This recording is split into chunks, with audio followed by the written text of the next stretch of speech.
From classic whodunits to modern psychological thrillers, each episode offers exclusive insights, behind-the-scenes stories, and discussions on the art of crafting compelling crime narratives.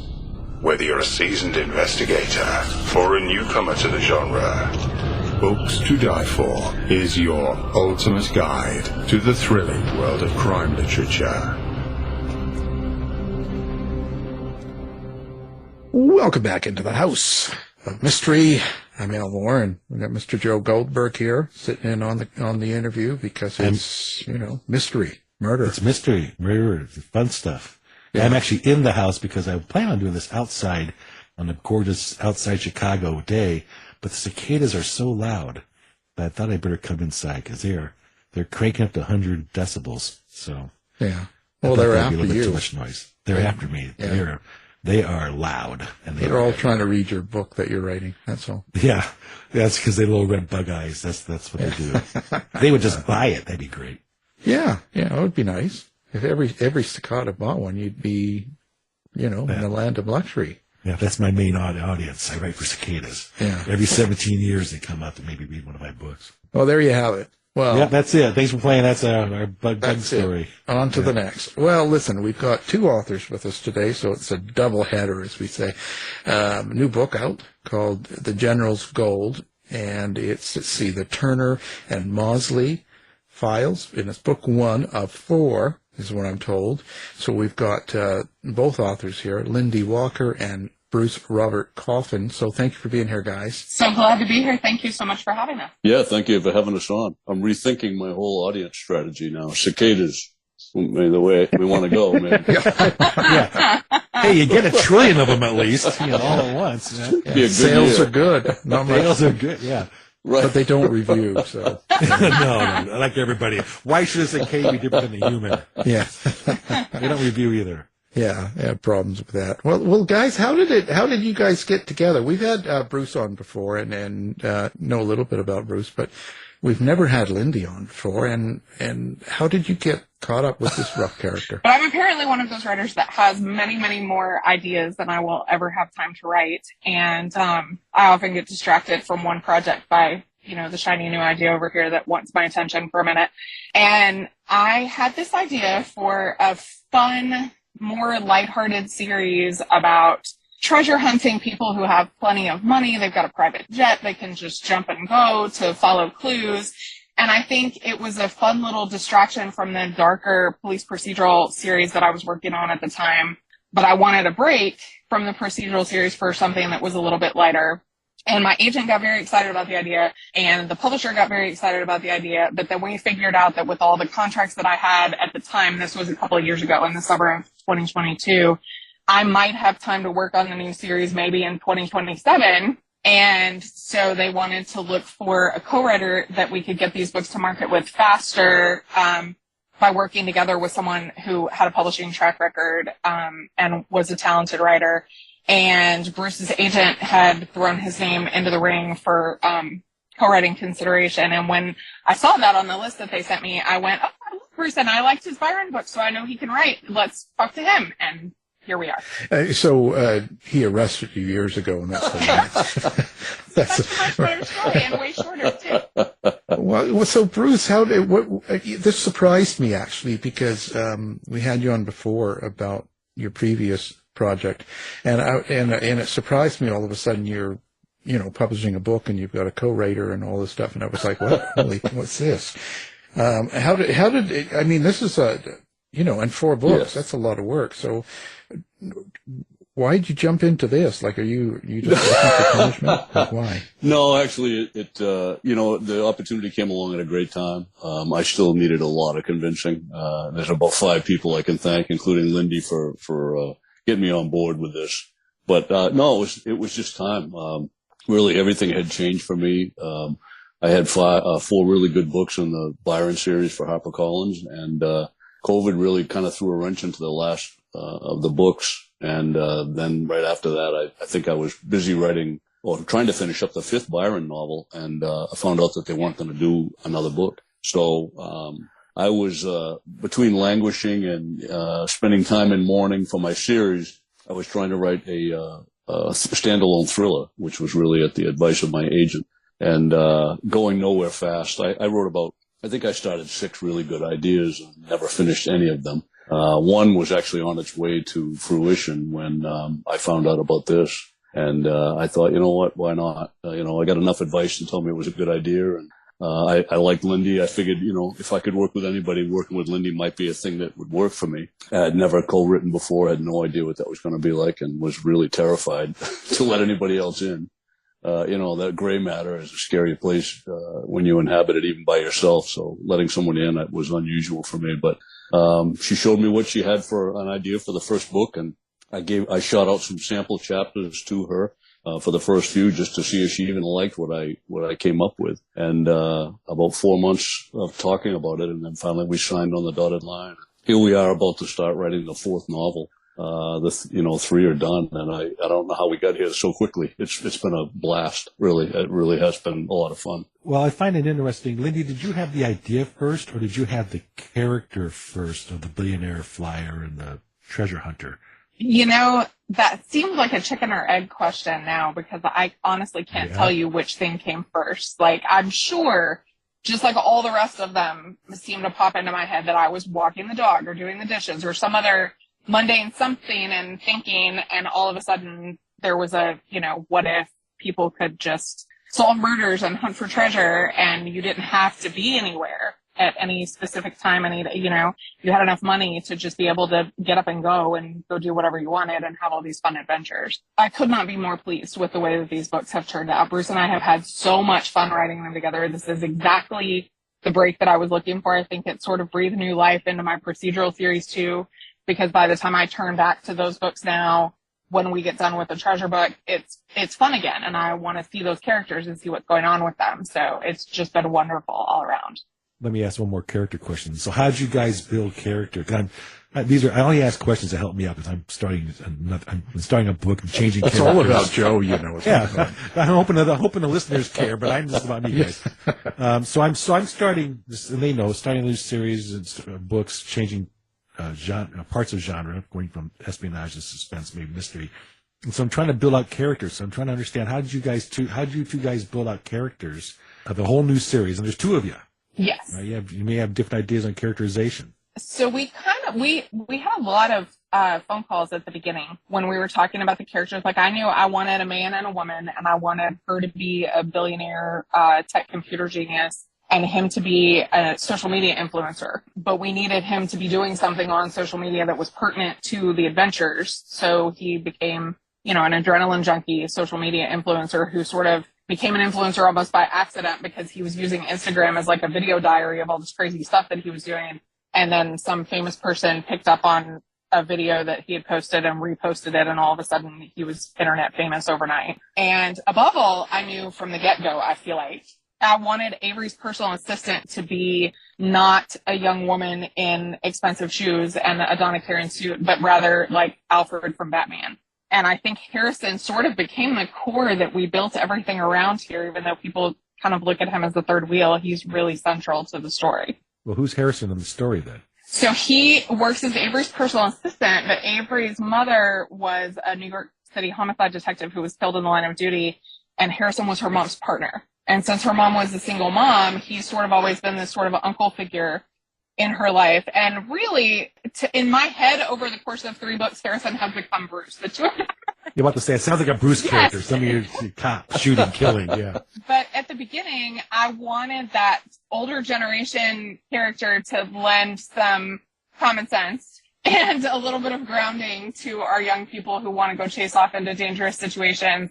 And I really loved the dynamic that she had with him, because he's known her for her entire life before she had all this money and all these, people inviting her to crazy things because they want her to write donation checks and whatnot. And I feel like Harrison, as we were working, became way more central to the story than we intended him to be. Like, he was kind of supposed to be in the background like Alfred was, and he is very much part of a trio now, instead of the 2 of them just being a duo. Did you have the idea for all 4 books then? initially? Do you kind of know where you're starting and where you're ending, and you're just sort of putting it together now, or is this something that you're just going as it comes? Have always been a pantser, so it just sort of comes as it comes to us with each book. We've so far, we knew that when we first started with the first book, we were taking something on and getting into a little bit of a different genre than either one of us had ever written in before. So we wanted to keep the locations at minimal research. So the first book is set mostly on the East Coast of the United States in places that Bruce and I are familiar with. And then we were able to add the extra research piece for the geography in the second and third and fourth books. So, but when Bruce sends you some ideas and they're really bad, how do you tell them? So far, we've actually not had that problem. Ghost him. Everybody keeps asking us what we've argued about, and I think everybody thinks we're aligned, but we haven't really. It's been great because I think at the beginning he was a little, with the first book, unsure about making changes to the story outline that I sent him, because he would email me and ask, like, well, I think maybe what if they go here? And I was like, just if the story takes you in a different direction, write it that way. Like, it's really okay because this is a collaboration. And a lot of the things that happened in the first book that I didn't have in the outline were fantastic. I think he's gotten more confident with the second and third one about just going with his ideas. But so far, at least, there's no wood around me to knock on. We've not had anything that we've had a big disagreement about. Yeah. Well, you both want to build in the direction. You're trying to create something, so you're working together to build it. It's the way I look at it. That's how I see it. Right. Absolutely. Well, so as you're building, I always ask the question, are you thinking about the reader? So were you thinking about the reader when you were writing this thing? Because I'm trying to understand that this is a target audience of everybody, from Alfred to the youth. I mean, who's the reader? Who's your audience? That's actually what we were trying to do, was sort of cast a wide net. We kind of were going for that Only Murders in the Building vibe, like that. When we started with these characters, where I started with that was everybody in my family loves that show. From my 7th grader to my 75-year-old father-in-law, this is the one that everybody is invested in and always sits down to watch. And I wanted something that would have like broad appeal to different age groups. So a little bit of something for everyone. Do you find, Bruce, I was just wondering if you find this different than what you were writing before, like the way you write your character in your original series as compared to now. How is it for you? What's changed? Actually, it's a lot different, and I don't consciously take one hat off and put the other on. I just, when I went into this, I knew what we wanted to do. We had pretty much come to an agreement on what we were trying to create. As she said, we were really looking to target a wide audience, people that would be interested in this versus people that would only be interested in a police procedural or something along those lines. The weirdest thing for me has been the realizing that we can do anything. We can actually almost do anything because you're skirting reality, in these and the historical references and some of the dive sequences. We've tried to stay close to how things really work, but we're pushing the envelope on all these, exactly like you talked about. The Indiana Jones series is a great example of that. Everything, the envelope was pushed because it's entertainment. It's supposed to be a little bit far-fetched. It's fun. That there's not a red shirt beaming down to the planet. Your main characters are going to continue book after book, and really try to write it for a wider audience. I mean, there's no, when I write a procedural, I mean, it's gritty, it's dark. Sometimes it gets very dark, and your audience, is a specific audience, and because of the way procedurals are and real murder cases are, that you're sort of pigeonholed onto a playing field that the reader expects. And in this one, it's really just the converse of that, which is we at any time can kind of turn the story on its head and hopefully take the reader by surprise and head something in an entirely different direction. And it's kind of freeing, actually, from writing a procedural. Well, so that kind of ties into this question of you're putting out basically 4 books in a blink, all right, in the publishing world. So to me, that is reminiscent of binge watching Netflix. Right. Is that what you guys were going for? You can write entertainment, you can write the action adventure, Raiders of the Lost Ark, purely focused on, like you say, not themes, but entertaining. So does that binge writing lend itself to that? I think that's exactly what we are shooting for. I think we all know how addictive that type of that type of either writing, if you've got a writer whose books come out frequently like that, or television watching. We all stream, and nobody has any patience. I'll sit down and try to make a 10-series show last a couple of weeks, but I usually fail and I'm done in a week. And I want to know why I have to wait another year for the show to return. I think that's what we were trying to address. And it's funny because in a blink, the books physically come out, but we've been working on this project for 2 years already. So the behind the scenes work is the stuff people don't see, but they get the benefit of having that rapid release. So as soon as you finish one book, another one's right behind it. And hopefully we're satisfying that urge that readers have. It's really irritating. What is this with Apple, where you have to wait each week for an episode of a series? And I'm just like, no, I'm done. I turn it on and they've got 1 or 2 up, and then they go, you have to wait each week. It's like, no, I'm so spoiled. And you remember the days when you'd have to get home Friday at 6 o'clock to get The Sopranos, let's say. Yeah. Right? Because you would actually make sure you were home to see it. Now it's like they all got to be up and forget. Right. Well, that's the point. Yeah. In the we're all trained now. Like I'm with you. Do I have to wait another week for Sugar? I mean, come on. Let's see it. I want to see it now. That's the one I was thinking of too. Yeah, exactly. Don't give away the ending. Don't start on episode 3 and go to 6. But so the bigger question is, for those who are writing or want to be writing, is that the way the market's going? Should they just binge out 4 books and hand them in saying, here you go? It's not going to be a year and a half every book. I asked that question. I think that at the very least, our publisher seems to think there's a good chance that that's the way this is going. And I feel like this series and the way we did the release was a little bit of an experiment to see what kind of effect that would have on sales, because they said the market research was showing that, unless there are 3 or 4 books out in a series, a lot of readers won't buy the first one anymore because they don't want to wait in between episodes. It'll work or it won't. I'll be broke like Joe. Or, yeah. a unknown best-selling whatever guy. Yeah. But, Cicada guy. But it puts it. Cicada guy. Being bugs. You could put that instead of Amazon bestseller or USA Today. You can get Cicada bestseller. I wonder if people will get it. But who takes ownership of this main character? Because, typically when we're writing a book ourselves, we're very much a part of that main character, right? We in some cases, the writers will say they feel them, they hear them, they see them, they consider this main character like a friend or a family member. Like, you hear all that sort of stuff. So when 2 people are working on the main character, how does that work? Do you both see your character in your head as you're writing them, and do you hear them, or is it sort of distant?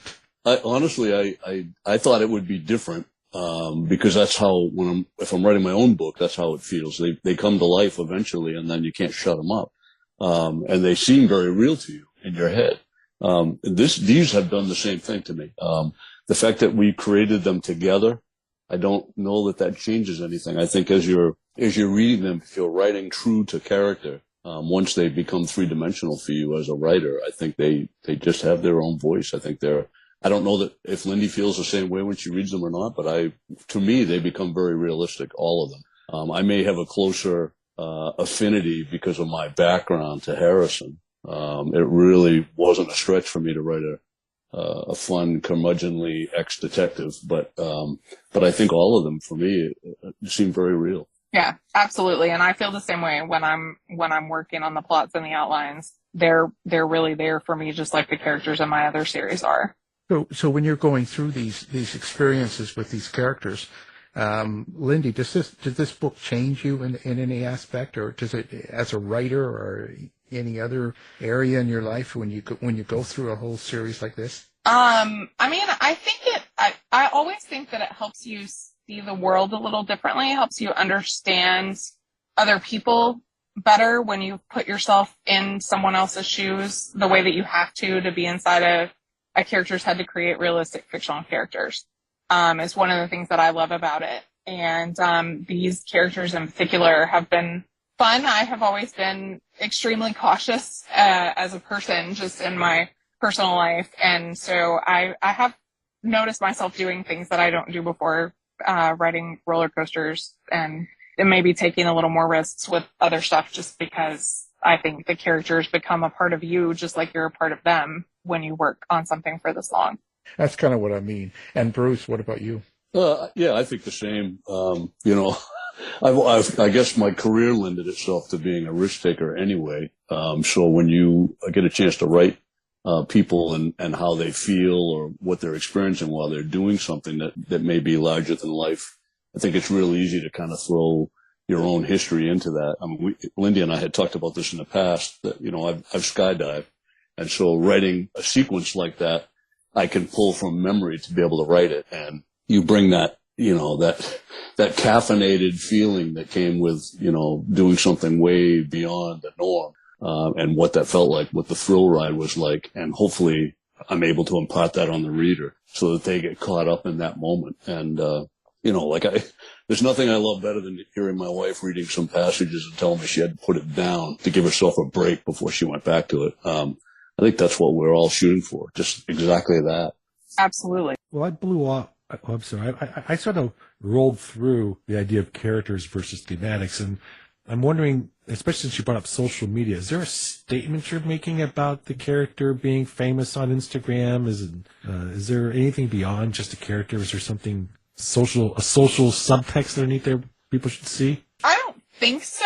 I think one of the things that was fun about their interaction in the first book is that even though our character, Avery Turner, made all of her money in the tech sector actually by inventing a phone app that then sold to a large tech conglomerate in Europe for a ton of money, she doesn't do social media. She doesn't like the sort of fake filtered view of the world that she thinks social media provides people. And so she has no idea who Carter is. When she first meets him, he's just her friend Carter who's teaching her how to dive. And we had a good deal of fun in that manuscript with, people recognizing him and him trying to blow it off and not have her attention drawn to it because he likes that she's just his friend and she doesn't know who he is. Like Al on the podcast. He's the fan. Oh, yeah, that's me. Yeah, that's it. Yeah. So what is it you want the reader to get out of this? Is this pure entertainment then? Fun, yes. I think my goal when we first started out with these was just to give people a fun escape. A good beach book that is just pure adrenaline and edge of your seat fun with characters that you want to catch up with when there's a new book out and see what they're up to. And I have to want to know, who is Mark Harkins? Who is he in real life? Like who is it that you guys killed off that you didn't? He likes this question. Yeah. Who you killing? I know. See, Bruce is staying quiet because I know he's got numbers here that he's got a crawl space full of things and stuff. Yeah. No, is there like the bad guy, the evil, the person that is doing the bad thing or the wrong thing through the story? Did you create that out of your mind, or is this someone that you've kind of come across in your life, or you've seen on TV maybe, or something during a rally or something? I don't know. So I mean, is there a podcaster from Canada? Canadians are really easy to hate. They're the but most, nobody would notice. That's this is it. Sorry. No, is there someone? How do you create that character then? That's Bruce. Bruce is the one I know that's just, got something going on. I think it's just, you want to, usually try to pit your protagonist against the best. You're looking for somebody who's suave and intelligent and manipulative and slimy and all the things you want to see, in a bad guy. It's almost that cartoonish version. If I'm writing something that's supposed to be very realistic, then I try to temper that with a lot of human emotions and try to find a way to make them, maybe if not likable, at least understandable. And I think in this type of a book, you're not really looking for that. I think you want that uber bad guy. You want somebody who's motivated by greed and willing to do anything and spend any amount of money to get what they want. And that becomes a really formidable opponent for Avery and Carter. You're still not telling us who. We We want a name, and we'll get them on the other line, and we'll talk. Don't they all say that it's entirely coincidental if you find them based on somebody in real life? I think that's what we're going to go with. We'll stay with that. Yeah, because I always write my bad guys after Joe, right? Yeah, well, I would. Yeah. Anybody doing deep wrong and evil. has to be Joe, right? And it fits. Whatever's wrong with the world, look at my picture. Yeah, that is pretty wrong. Anyway, well, listen, we appreciate you coming on. Listen, where do people get the book? Is it out available right now? Is it just book one right now? When do the others come out? And social media, what do you guys have going with social media? And let's start with LynnDee. So book one is the only one that's available right now, but book two launches in less than 2 weeks on June 11th. And book three will be out October 29th. And then the fourth one is scheduled to launch in May of 2025. And we would, of course, love and appreciate it if folks wanted to give them a try so that maybe we get to write more of them. Shameless plug. And I am on social media on Facebook and Instagram. Both are just LynnDee Walker Books. So. Oh, and Bruce. Yeah, you can find me all over the place. I'm on Facebook, the Book of Faces as Bruce Robert Coffin, Instagram, X, Threads. I'm on all that stuff, and you can find out more about me at BruceRobertCoffin.com. Right. Is there a TikTok video thing going on with you guys? Come on. Not with me. LynnDee has done that. I haven't. I don't have TikTok, though. I have the social media team makes me do the videos that they post on Facebook and Instagram, but I don't think any at least I feel like my children would tell me if they saw something on TikTok that had my face on it. So, or maybe they wouldn't. Maybe they're you're viral. You're trending, Mom. You're viral. Oh no, Mom's on TikTok. How embarrassing, Mom. I feel like that might be the final. Like they'd be like, "Hey, Mom really is important. Look at this." We found. Important in TikTok. Let's think about that. I teach social media. Let's back up here. Yeah. It's kind of a weird place, but that's okay. Anyway, well, we appreciate being here. And, of course, the book is The General's Gold, and we'll have everything up on our website for you. And thank you for everything, LynnDee Walker and Bruce Robert Coffin. Thank you both so much. Thank you for having us. It was wonderful. Thanks. Thank you. This has been a production of the House of Mystery Radio Show. To find out more about our show, guests, or hosts, go to our website at houseofmysteryradio.com.